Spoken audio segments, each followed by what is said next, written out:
Hi and good evening. We're going to start here in just a minute or two. We're waiting to see if we have some more folks that are going to join us.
So I have about 5 minutes after 6, but I want to say first that if we have anyone joining us who would like to have this session translated into Spanish, the information for how to get a translation is on the screen.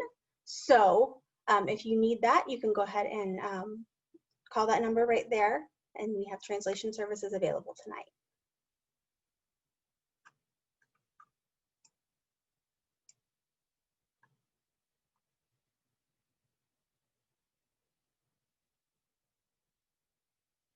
So thank you for joining us tonight. My name is Becky Wilson. I am the digital learning coach at Standback Middle and Partnership Academy. And so I'm one of the 5 secondary digital learning coaches here in Orange County Schools. Joining me tonight will be the other digital learning coaches, as well as Jenny Ainsley, the secondary math facilitator for Orange County Schools. And we're going to talk to you about 3 different tools that are really strong secondary digital resources for our students. Oops. So welcome. We want to talk to you a little bit about some of these main tools. So what are these secondary resources that we're going to be talking about, and then give you a little bit more in-depth information. If you have questions while we're going through, please feel free to put them in the chat. The other digital learning coaches are going to be watching the chat and helping answer those questions as we go through. So any questions you have, just put them in the chat and we'll get to them.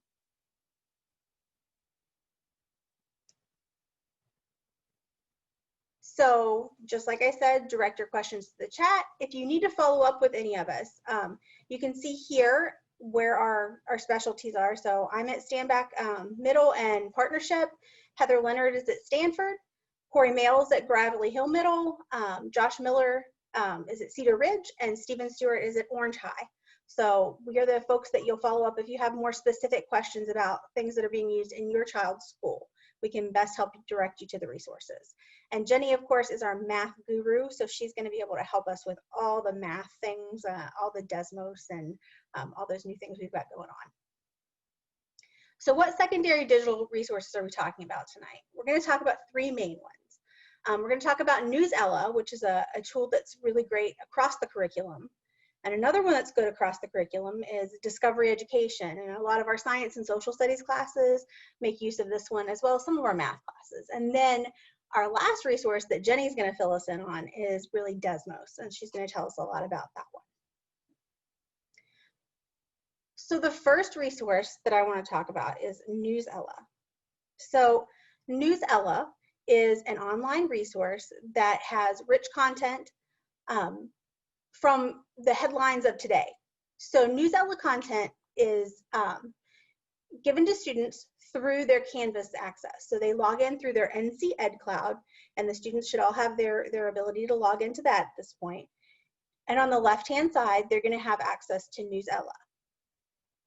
When they log in and they click on it, they're going to be linked to their classes and their teachers. So their basic directions of how to log into Newsela, they're going to click on their Canvas, they're going to find the course, then they're going to click Newsela toward the bottom, and it's going to take you directly to your account. They're not going to have to do a secondary login. So there are different types of text and different subjects for students with varied interests. So when we look at Newsela text, we see things like sports, arts, health, money, science, war and peace. So really kids can look at things across different topics.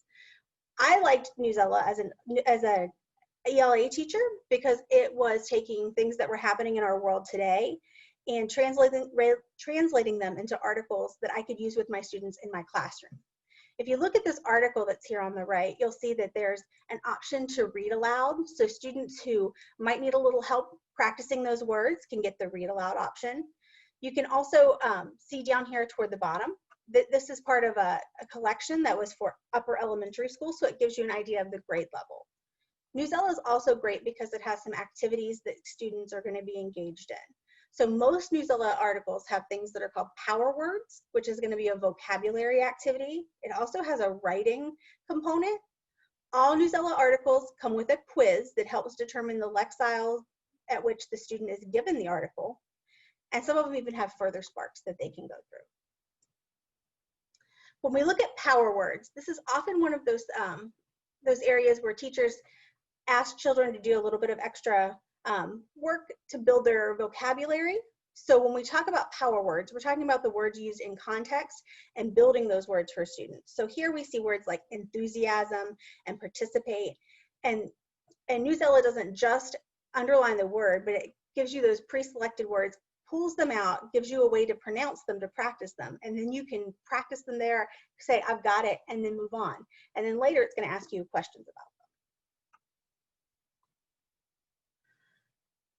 When you read the article, the quiz that corresponds has 4 questions.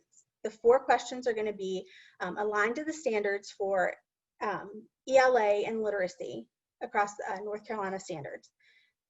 When you take the quiz, it will give the student a result, but it will also help to determine the lexile at which articles are presented to the student.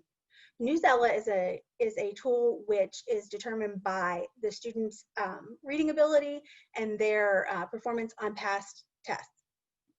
So when we take a quiz in Newsela, it adjusts based on how we've done on this test and how we've done on the previous ones. So Newsela it basically learns from everything that we do and adapts based on our students' performance. So if our students are reading something that, let's say at a 900 lexile, and they're doing really well, then it's going to push them to go a little higher.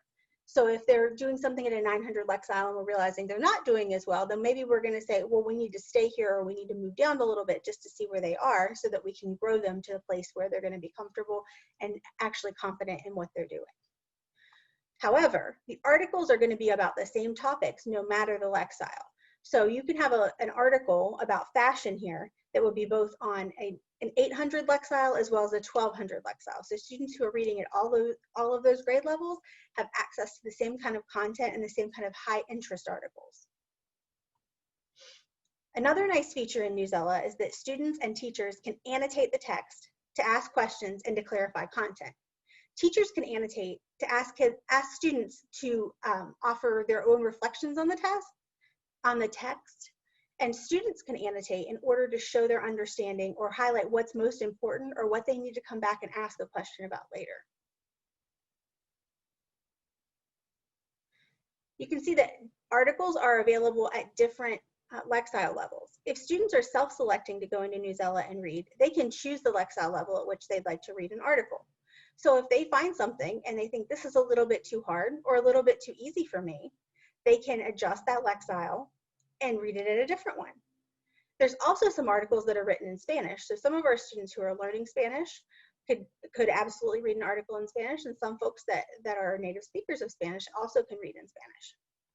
If you look at the table on the right-hand side, this talks about approximate lexile levels for grade levels. These are not hard and fast numbers, but they are just approximations of where different grade levels are. Oh, and once again, max level is going to be the level at which the article was written. Newsela pulls all of their articles from mostly newspapers and other periodicals that are in circulation now. So you can see this one, for instance, was from USA Today, and was adapted by Newsela. If you read it at the 1210 Lexile level, you're going to get the article as it was written for the USA Today, as you would see if you bought the newspaper. So if you get it on that one, you're going to get it just like it would be in print, but the next level down is going to make it a little bit more adapted for students of a lower grade level. So we've talked a little bit about Newsela, and it's a tool that is used widely across our ELA classrooms, our social studies classrooms, and our other content specialties, like our elective classrooms. But I will also say that Newsela is a tool that students can use at home on their own. As an ELA teacher, I always emphasize to parents to find materials that students were interested in to cultivate a love of reading. If students aren't interested in the material, it's going to be much more difficult to get them interested in doing the reading. So if you allow them to choose a topic they're interested in, like their favorite athlete or a music festival that they've been really wanting to hear about, it's going to be much more likely they're going to read the article and understand what they're really seeing in the article, instead of just grazing the article and not really jumping in and understanding. So that's our first tool for tonight. Our second tool is Discovery Education. So Discovery Education is a tool that has been in Orange County schools for a little while, and it has a multitude of resources which teachers and students can use to really explore a lot of the content connections. So how do we log in? Much like you log in to Newsela, it's going to be in through NC Ed Cloud. You can go in through your Canvas courses. So any course in Canvas will have Discovery Education. On the left-hand side, the student will be able to scroll down and click on Discovery Education, and it will take them straight into their account. No secondary sign-ons necessary. When you go into Discovery Education, you can find things by different subjects. So if students are interested in something like science or health, they can go to that subject and find something that they're interested in, but they can also do a search. So they can search through the materials to find something that they want to know more about, like maybe astronomy, or if they want to know more about the life cycle of different ecosystems. So for instance, this is one of the units in the science textbook. This one is from a 7th grade unit. So this is the second one about energy. So you can see they've got the different concepts, and each concept has activities and plans that go along with it. Now, not only are there activities, but the students can watch videos, read passages, and find more information about how this applies to things in their life around them. Another very interesting part of Discovery Education is the board builder. The board builder allows teachers to make engaging lessons that take the students through an entire scenario. So in this particular one, the teacher said, how do organisms interact within a community? So we start with frogs here, and she takes them through the population, the community, and not only does she have these pictures, but when you click on it, it takes you into activities that go through vocabulary. So we're going to delve into some of the words that we need to know. What is a community, and where does it come from? We even have the etymology of the word here. So we get a little deeper study of our vocabulary. The next thing is an activity or an inquiry problem. So here it gives us a reading passage that we have to figure out what's going on and solve the problem. This asks children to explore a topic and to go deeper than just a mere base understanding, but really get into the facts of the topic. Once we've begun to explore the problem, we're going to go further into our topic. So here we're looking at the ecosystems, and we're going to use this simulator in order to be able to see if the identity of the animal is an herbivore, carnivore, or omnivore. So we're going to be able to look at the trophic level to which all organisms belong, and we're going to be able to look at this across different organisms and different relationships. So not only are they just looking at yes, this is a deer, and what is it, an herbivore or carnivore, but what is its relationship to other species that are in that same ecosystem, so that students understand the interconnectedness.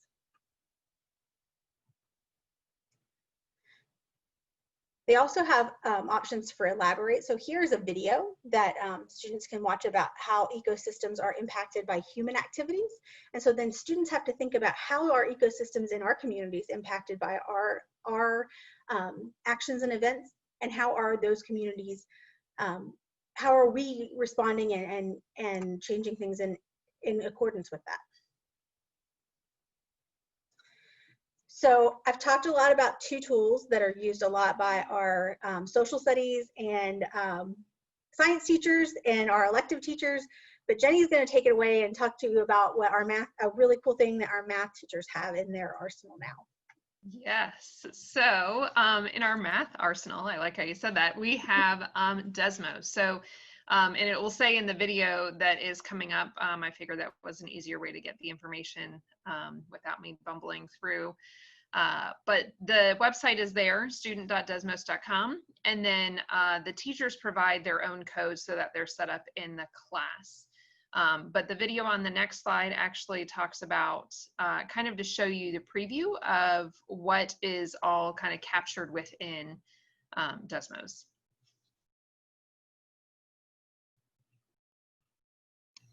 So now we're going to look at some additional features that are in the Desmos platform from the student. So here's my work as a student. Hold on, that's the second. So this is my. Can you pause? Can you go to the next slide?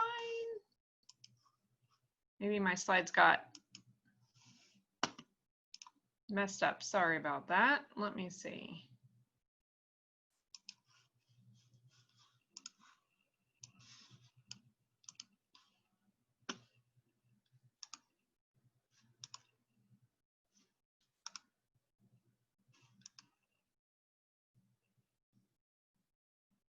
Huh. Can you go back a slide? Sorry, Becky. This one. Okay, this one. Yep. Thanks. Hi, this video we're going to talk about the Student Desmos platform. This is specific for those that are using the Desmos curriculum, which is in the 7th grade math classes and the 8th grade math classes, not the Math 1 class. Now, do know that Math 6 and Math 1 may also use this platform for some activities, but this is specifically for what it looks like for those students in those classes for Math 7 and Math 8. Their teacher will give them a specific code that you will see here. Do not use this code, as this is the one that's for my fake class, but your teacher will give you your own. Once you have your code in, you're going to want to go to Sign In with Google and sign in with your email that is associated with Orange County Schools and your password. If your teacher hasn't assigned you anything for the first time, this might be what it's going to look like. I'm going to pause the video for a minute, go to my teacher dashboard and assign you something, and then you'll see what that looks like.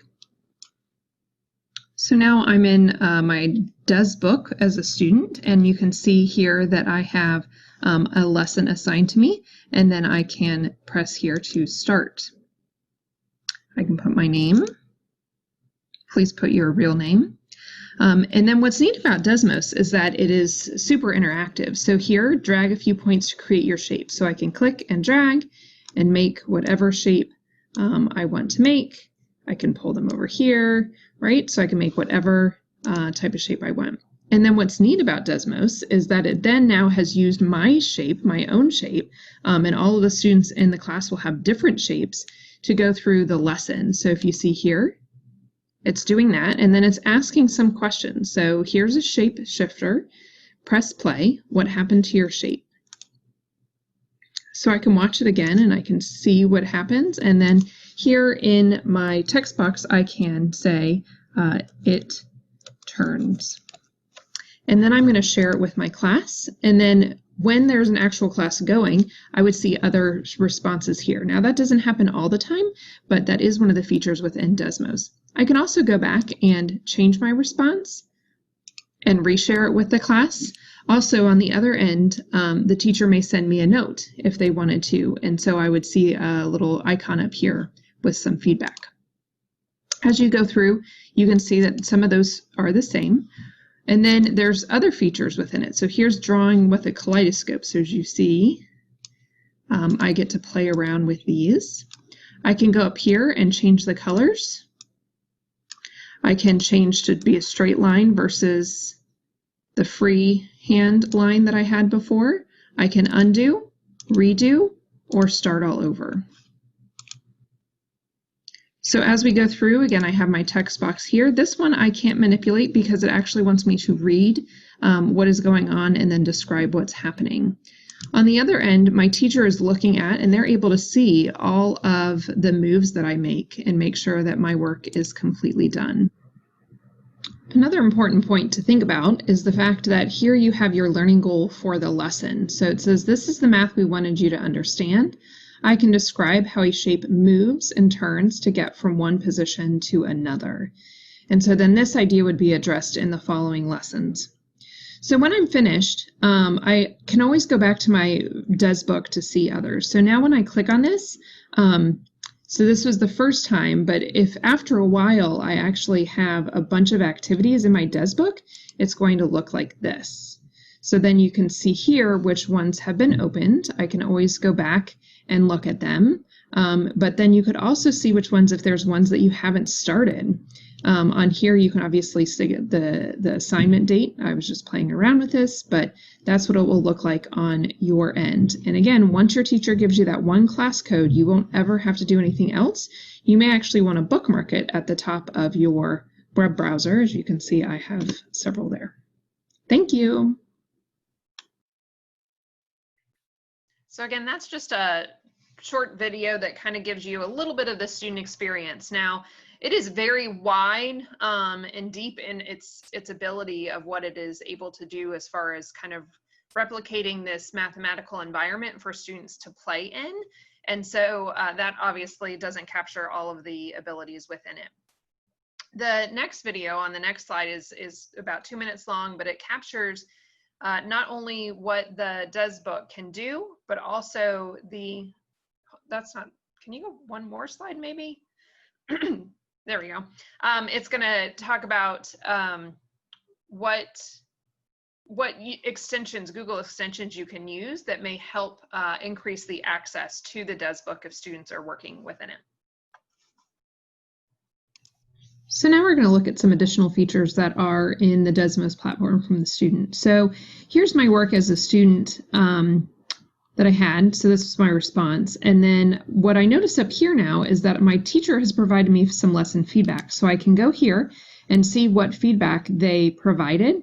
And then I might want to go through and edit my response. Now, what I would recommend is don't delete what is there. I almost would write new response and then maybe add my new response in there. And then I can reshare that and that will pop up with my teacher. My teacher can see that. So that is one feature. The next part that I want to show you are 2 Google Chrome extensions that I've added to my computer. So I really just Googled it and then added the extension. So this is called the Speak It extension, and this is a Google Translate extension. I've added them to my computer and I see this extensions icon here. And then the way I've gotten them to stay up here is that when I go to my extensions, I have pinned them. So they are going to stay there. The way that the Speak It extension works is I highlight whatever text it is that I want it to read, and then I right click, and then I click Speak It. Drag a few points to create your shape.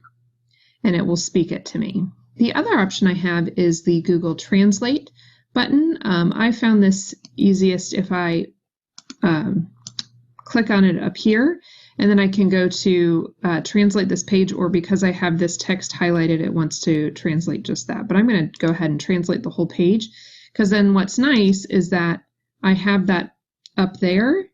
And so then as I click through my Desmos student account, I have all of the pages that are already translated for me.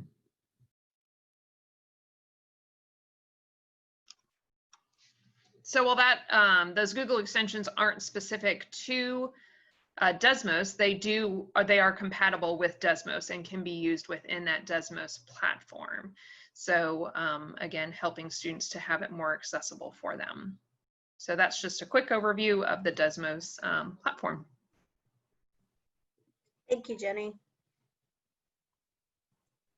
Okay, let's see if we can go to the next slide. So that's sort of the 3 tools that we wanted to let you know a little bit about tonight. If you have questions about them, we'd be glad to field them if you'll just put them in the chat. And I don't know if we've had any questions yet. I was looking. I don't think we've had any questions yet. So if you have any questions, you're certainly welcome to ask them in the chat and we will answer them. There'll be a recording of this will be available on the OCS website at a later date.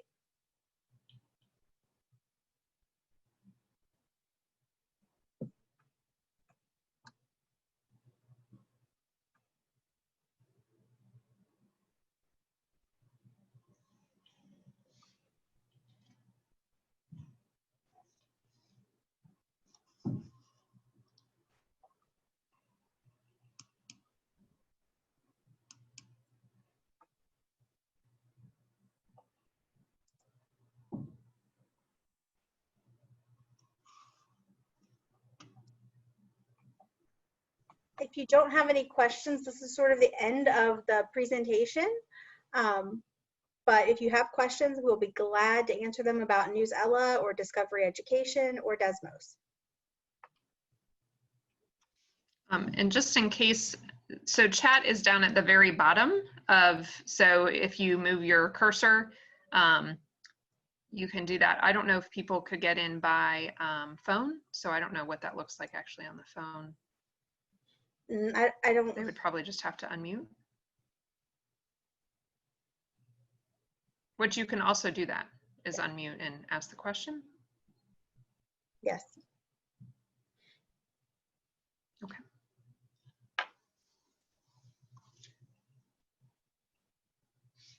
You're welcome. Absolutely.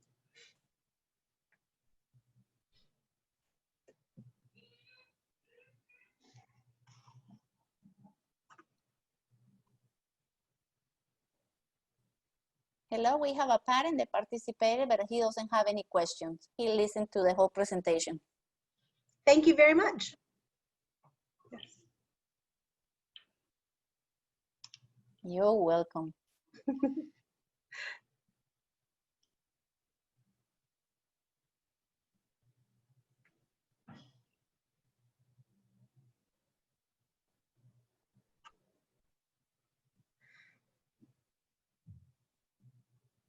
Well, if there are no questions, then I guess I'm going to go ahead and end our recording here, and we'll say goodbye for the evening. But thank you guys for coming out and for listening to us. Thank you.